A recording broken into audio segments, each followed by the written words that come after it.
Bonjour, en réponse aux musulmans qui avancent l'idée selon laquelle Jésus-Christ a été envoyé exclusivement au peuple juif et non pas au reste de l'humanité, aujourd'hui donc nous entamons une nouvelle série de vidéos pour essayer d'apporter des éléments de réponse à cette question.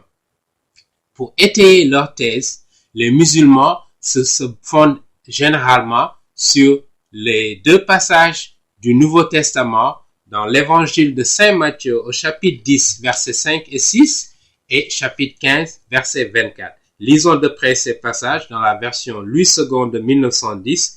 Il nous dit au verset 5 et 6, « Tels sont les 12 que Jésus envoya après leur avoir donné les instructions suivantes.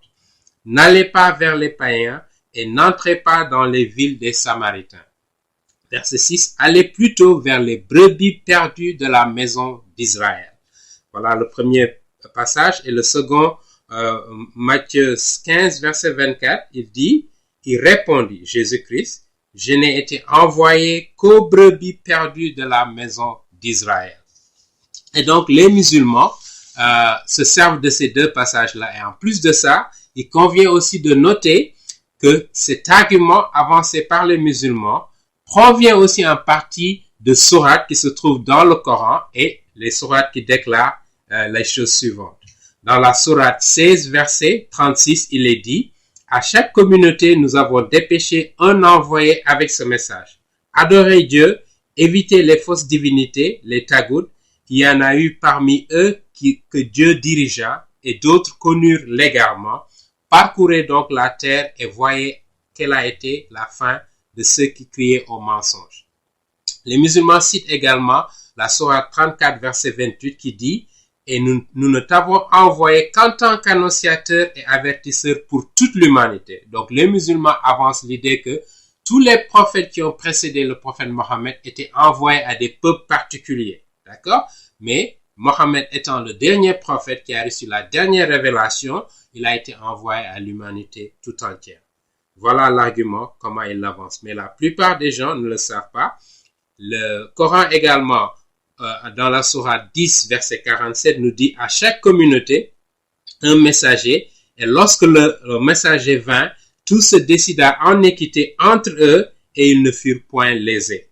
Ils utilisent également la sourate 5, verset 48. Ils se basent sur la sourate 40, verset 78 ou encore la sourate 21, verset 107. Mais le message principal qui sort de ces sourates est que la Torah ou l'Ancien Testament a été envoyé aux Juifs et l'Évangile ou le Nouveau Testament a été envoyé aux chrétiens. Mais à chaque peuple a été envoyé son prophète particulier. Et le Coran, qui est la dernière révélation, qui, contrairement au message précédent, est universel et s'adresse à l'humanité entière. Et c'est précisément ce que nous allons essayer d'examiner dans cette série de vidéos pour apporter des réponses aux musulmans et éclairer nos téléspectateurs sur la mission universelle de Jésus-Christ, qui est le Dieu de cet univers et qui est venu sur terre pour apporter le message du salut, qui ne s'adresse pas seulement aux Juifs, mais à l'ensemble de l'humanité. Permettez-moi de souligner d'entrée de jeu que nous sommes d'accord avec les musulmans que Jésus-Christ a été envoyé principalement aux Juifs, car cela correspond à ce que les évangiles nous enseignent. D'accord? La question plutôt est de savoir si le message qu'il a adressé aux Juifs pendant qu'il réalisait la mission que Dieu le Père lui a confiée sur terre était exclusivement réservé aux Juifs. C'est cela la question. Et c'est précisément là où les musulmans semblent perdre de vue la signification de la mission universelle de Jésus-Christ sur terre. Car pour nous chrétiens, Jésus-Christ a été envoyé au peuple juif, non pas pour que son message reste entre les Juifs et dans les limites du territoire d'Israël, mais pour que le peuple juif en retour, que Dieu avait choisi parmi toutes les nations de la terre, soit l'instrument par lequel la terre entière connaît le vrai Dieu de cet univers. regardons la lettre de Saint Paul aux Romains, au chapitre 3, versets 1 à 2 dans King James en français. Quel avantage a le juif, nous dit Paul? À quelle utilité y a-t-il en la circoncision? Et je rappelle, la circoncision, c'est donc le symbole que Dieu a établi entre Abraham et sa descendance pour parler de l'alliance qu'il a entre lui et le peuple juif. Et c'est la circoncision qui en est le symbole ou le signe. Il dit donc beaucoup au verset 2 en tous sens, principalement parce que c'est à eux, donc les juifs, que furent confiés les oracles de Dieu. Permettez-moi de clarifier ici qu'il n'y a aucune nation qui a reçu la révélation divine à part la nation juive. C'est exactement ce que la lettre de Saint Paul aux Romains est en train de nous rappeler. D'accord? Si nous prenons également le psaume 147 au verset 19 et 20, voici ce qui est affirmé dans la version Louis II de 1910. Dieu donc, il révèle sa parole à Jacob, Jacob qui est l'ancêtre des Juifs, ses lois et ses ordonnances à Israël. Israël donc c'est le nom qui a été donné à Jacob par Dieu lui-même. Et c'est le nom que les Juifs aujourd'hui ont gardé de la nation juive. D'accord? Verset 20 nous dit, il n'a pas agi de même pour toutes les nations. Donc il n'a donné ses ordonnances et ses lois à aucune autre nation à part la nation juive. Et elles ne connaissent point ses ordonnances. Louez l'Éternel. Voilà la raison pour laquelle Jésus-Christ, il est venu apporter ce message du salut aux Juifs, pour que les Juifs, en retour, soient l'instrument que Dieu utilise pour propager la bonne nouvelle du salut. Pour que les Juifs soient le vaisseau à partir duquel le monde entier va recevoir ce message. Dans la lettre de Saint Paul aux Romains encore, chapitre 1, verset 16, dans King James en français, il nous dit « Car je n'ai point honte de l'évangile de Christ, car c'est la puissance de Dieu pour le salut de quiconque croit. » Donc l'évangile permet aux individus de croire au message du salut. D'accord? C'est la puissance de Dieu pour le salut de quiconque croit. Donc l'évangile a cette capacité de transformer l'individu pour qu'il croie au message de Jésus-Christ qui est quoi? Qu'il est mort et ressuscité pour nos péchés et pour nous donner la vie éternelle, qui est un don gratuit. D'accord? Verset 16 nous dit du juif d'abord. Donc ce message a été envoyé aux juifs d'abord et ensuite aux grecs. Et ici quand on parle de grec, il s'agit des nations non juives, des nations païennes qui vont recevoir après le message du salut. D'accord? Et donc, dans cette vidéo, nous présenterons 8 arguments majeurs qui expliquent la mission de Jésus-Christ sur terre et comment comprendre que Jésus-Christ se soit adressé essentiellement au peuple juif durant son ministère au 1er siècle. D'accord? Et dans les vidéos qui viendront, nous exposerons en détail ces arguments, mais aujourd'hui, nous voulons vous offrir une vue globale à vol d'oiseau sur cette question qui semble agiter les musulmans et nous espérons qu'après avoir visualisé l'ensemble de nos vidéos, ces zones d'ombre seront définitivement levées pour nos amis musulmans. Le premier argument que nous voulons avancer pour expliquer que Jésus-Christ n'est pas venu exclusivement pour les Juifs, mais son message est réservé à l'ensemble de l'humanité, pas seulement aux Juifs. Donc Jésus-Christ avait l'obligation de respecter les termes et les instructions que Dieu, le Père, lui a données de sa mission sur terre. D'accord? Et nous pouvons retrouver cela dans l'évangile de Luc au chapitre 18, versets 31 à 33, Luc chapitre 24, versets 45 à 47, également dans la lettre de Saint Paul aux Romains, chapitre 15, verset 8. Et nous reviendrons en détail sur ces arguments. C'est ainsi que, par exemple, Jésus-Christ interdisait à ses apôtres, à ses disciples, ou à personne qu'il soignait, qu'il guérissait, de révéler sa propre identité, de révéler qui il est, ou également de parler des miracles qu'il a réalisés, d'accord? D'informer les autres sur ces miracles-là. Et pourquoi? Son objectif, c'était que sa mission que Dieu le Père lui a confié sur terre ne soit pas interrompu avant que le moment voulu par Dieu.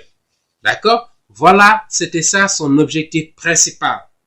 Et c'est pourquoi dans l'évangile de Marc, au chapitre 8, versets 27 à 30, quand il demandait à ses disciples, « Qui les gens disent-ils que je suis ?» Et Pierre lui a répondu que tu es le Christ. Et il leur a dit, ne révélez pas ça aux autres. Et dans l'évangile de Saint Jean, au chapitre 2, aux noces de Cana, lorsque Jésus a transformé l'eau en vin, il a dit à sa mère et aux invités qui étaient là, mon heure n'est pas encore venue, pour leur rappeler qu'il a un calendrier que Dieu a établi et qu'il doit respecter sur ce calendrier-là tout son ministère jusqu'à sa crucifixion, à sa mort et à sa résurrection. D'accord? Parce que les Juifs avaient une fausse idée de ce que le Messie allait devenir. Ils pensaient que Jésus-Christ, lorsqu'il viendrait sur terre, le Messie, lorsqu'il viendrait, il serait un grand leader militaire et politique qui allait se battre contre la domination romaine, prendre contrôle et instaurer son règne sur cette terre. Mais lorsqu'il est venu au 1er siècle, il a surpris beaucoup de Juifs qui pensent qu'ils l'ont pas trouvé parce qu'il est venu comme serviteur. Il est venu comme humble serviteur. D'accord? Pour pouvoir accomplir la mission que Dieu lui avait confiée. Les lois de l'Ancien Testament, d'accord, qui étaient le fondement du système religieux et politique d'Israël. Donc les Juifs ne pouvaient pas s'attendre à ce que le Jésus qui est venu au 1er siècle soit la concrétisation des promesses de l'Ancien Testament. Ça, c'est le premier argument. Le deuxième argument, c'est que le salut des non-Juifs, le salut des païens, passe par l'intermédiaire des Juifs. Voilà comment Dieu a conçu le plan de salut pour l'humanité. D'accord?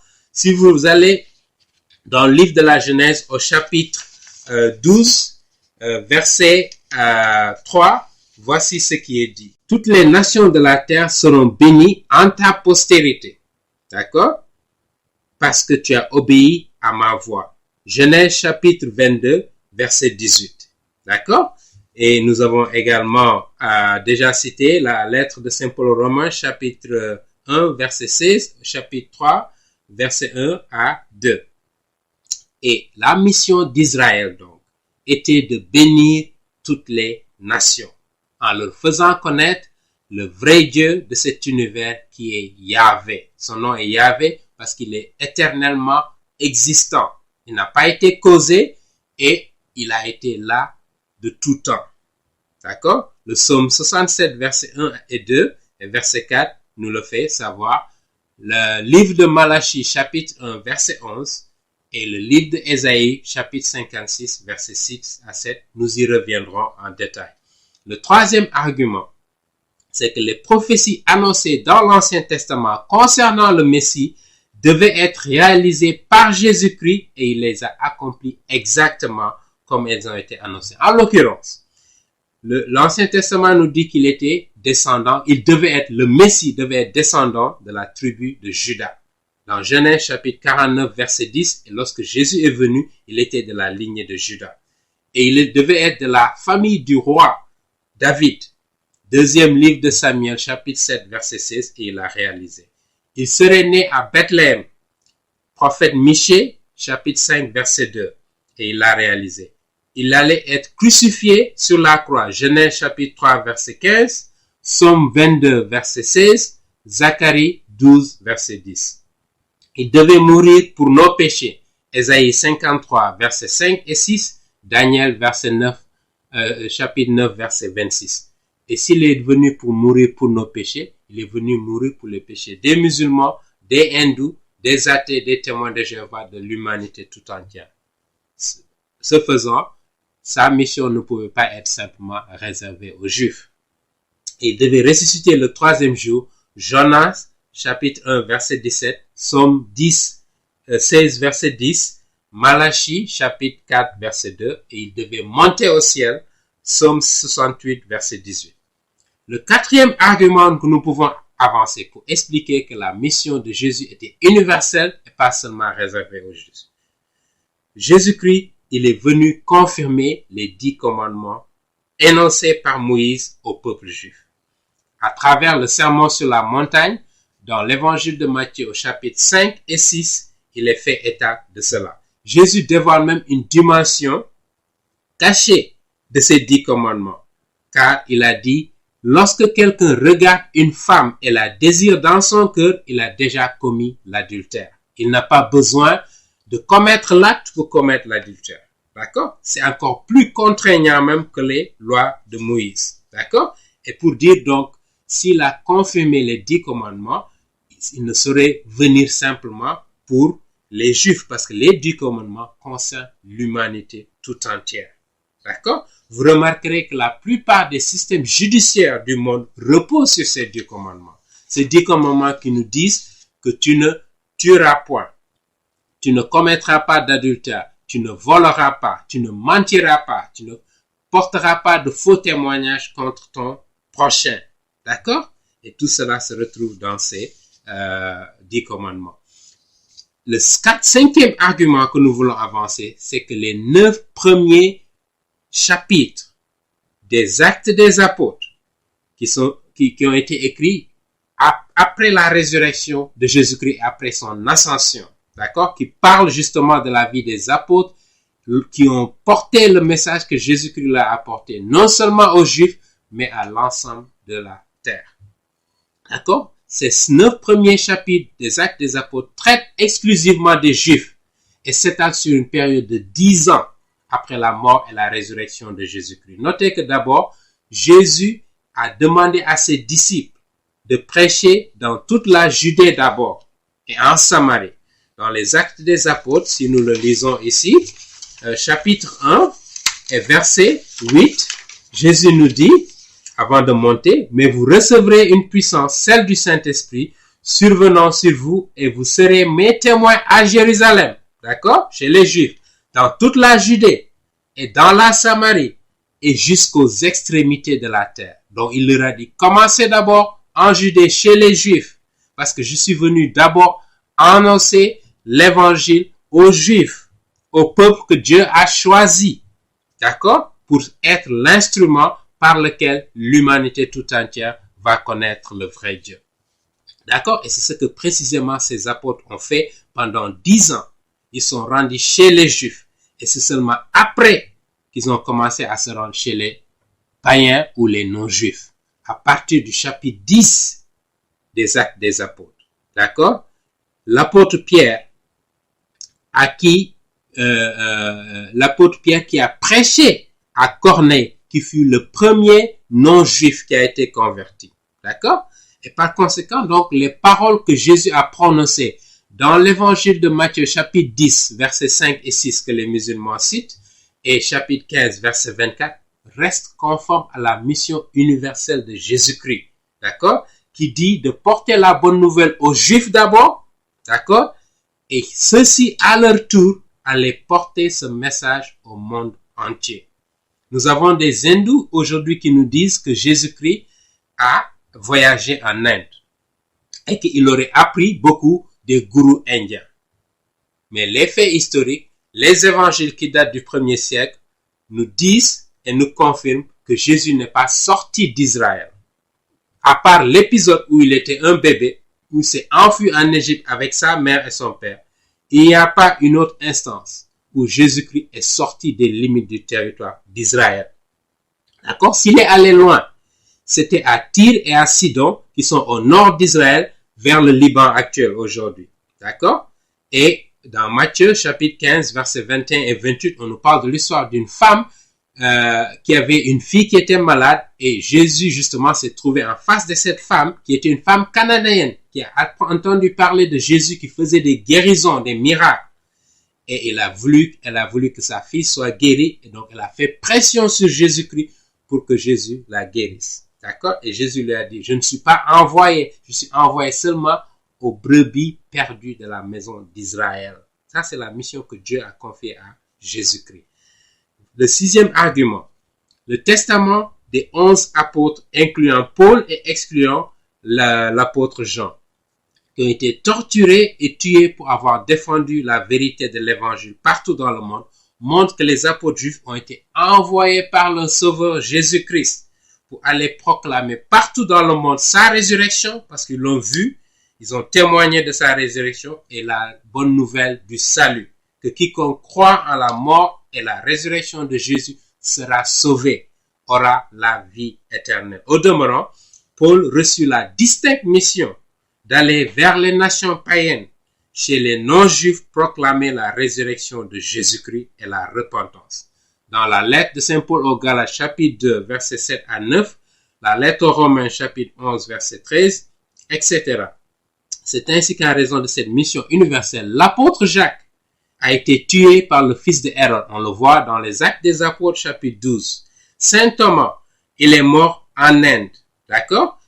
L'apôtre Paul et Pierre ont été exécutés à Rome.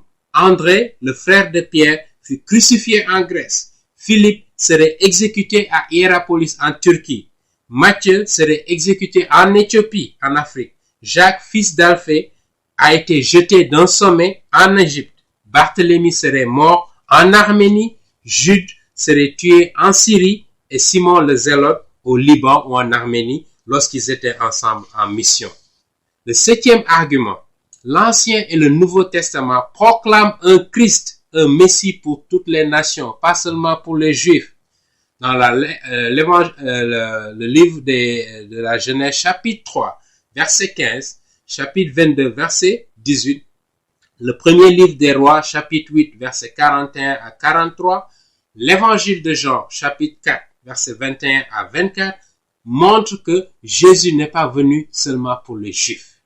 Il est venu porter un message pour l'humanité entière. D'accord? Parce que le Dieu Yahvé, il n'est pas seulement le Dieu des Juifs. Il est aussi le Dieu des non-Juifs. La lettre de Saint Paul aux Romains, chapitre 3, verset 29 à 30, et nous y reviendrons. Et le dernier argument, qui n'est pas le moindre, nous dit ceci, le mystère de l'Église. Et l'Église, c'est quoi? L'Église est composée des Juifs et des non-Juifs. C'est cela l'Église qui ont porté leur foi en Jésus-Christ qui est mort et ressuscité pour eux. D'accord? Il a été caché aux Juifs qui n'avaient aucune idée que les nations païennes allaient aussi connaître le vrai Dieu de cet univers. Ils pensaient que Yahvé leur était réservé. D'accord? Et que les nations païennes, les non-Juifs, ne peuvent pas connaître le vrai Dieu. D'accord? Donc, ils n'ont pas compris ce mystère-là. Lorsque Jésus est venu au premier siècle, il a fondé l'Église qui est composée de Juifs et de non-Juifs. Et au-delà même de cela, le mystère aussi que le Dieu d'Israël allait demeurer dans le cœur des non-Juifs. D'accord? Et ce mystère-là, des Juifs et des non-Juifs qui partagent le même Dieu, c'était un scandale pour les Juifs au premier siècle. Et peut-être même dans les générations qui ont suivi les Juifs du premier siècle. D'accord? Lorsque l'apôtre Paul a rendu visite à l'église de Jérusalem, dans le livre des Actes des Apôtres, chapitre 21, 22, etc., on nous raconte, Paul est venu donc prêcher l'évangile aux Juifs également, et ils l'ont accusé d'avoir prêché des choses qui sont contraires aux lois de Moïse. Les Juifs qui s'attachaient en fait aux lois de Moïse pensaient que Paul est venu enseigner une hérésie. D'accord? Donc, ils l'ont accusé et ils l'ont tabassé au point même de vouloir le tuer. Parce qu'ils ne pouvaient pas concevoir l'idée d'un Messie qui viendrait aussi pour les nations païennes. Amen. Nous allons nous arrêter ici et dans les vidéos qui suivent, nous reviendrons en détail sur chacun de ces arguments pour vous exposer les raisons pour lesquelles la mission de Jésus était une mission universelle. Même s'il est venu principalement auprès des Juifs, mais il leur a donné une mission très précise, qui est non seulement de prêcher aux Juifs, mais également de porter ce message sur l'ensemble de la terre. Et c'est clair dans non seulement l'Ancien Testament, mais également dans le Nouveau Testament. Que le Seigneur vous bénisse. Merci de votre attention et à très bientôt.